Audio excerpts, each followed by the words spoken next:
Stephen Hawking का जन्म 8 जनवरी 1942 को ऑक्सफोर्ड, इंग्लैंड में हुआ था। वे एक प्रसिद्ध भौतिक विज्ञानी थे।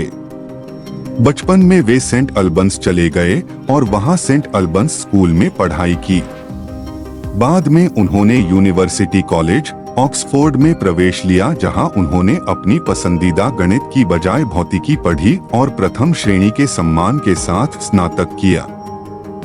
हॉकिंग ब्रह्मांड विज्ञान पर शोध करना चाहते थे, लेकिन ऑक्सफोर्ड में इसके अवसर नहीं मिले, इसलिए वे कैम्ब्रिज चले गए। 1963 में उन्हें मोटर न्यूरॉन रोग का पता चला और उन्हें बताया गया कि उनके पास जीवित रहने के लिए बहुत कम समय है, लेकिन उन्होंने इसे झूठा साबित कर दिया और अपनी डॉक्टरेट पूरी की।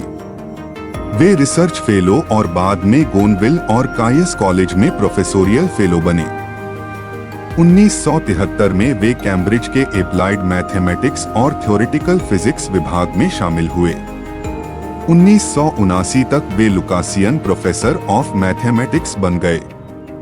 उनके प्रारंभिक काम का केंद्र सामान्य सापेक्षता था, लेकिन 1970 से उन्होंने काले छिद्रों पर ध्यान केंद्रित किया। यह साबित किया कि काले छिद्र विकिरण उत्सर्जित कर सकते हैं, जिसके लिए उन्होंने क्वांटम थ्योरी और सामान्य सापेक्षता को मिलाया। उन्होंने ब्रह्मांड की रचना का भी अध्ययन किया। 1983 में उन्होंने नो बाउंड्री सिद्धांत का प्रस्ताव रखा, जिसमें उन्होंने कहा कि ब्रह्मांड सीमित है, लेकिन इसका कोई किनारा नहीं है।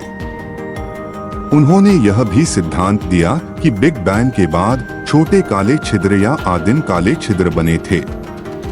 1985 में निमोनिया के कारण उनकी आवाज चली गई, लेकिन एक वॉइस सिंथेसाइजर की मदद से उन्होंने अपनी बेस्ट सेलिंग किताब a brief history of time लिखी।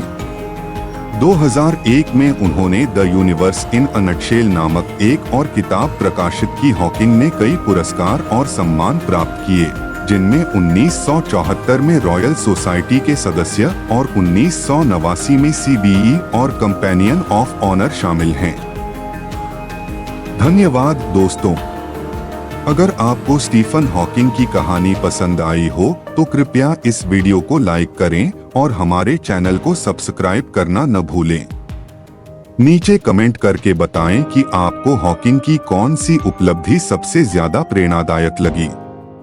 और हाँ, बेल आइकन को दबाना न भूलें ताकि आपको हमारे नए वीडियोस की जानकारी मिल सके। हमसे जुड़े रहने के लिए धन्यवाद और अगले वीडियो में मिलते हैं।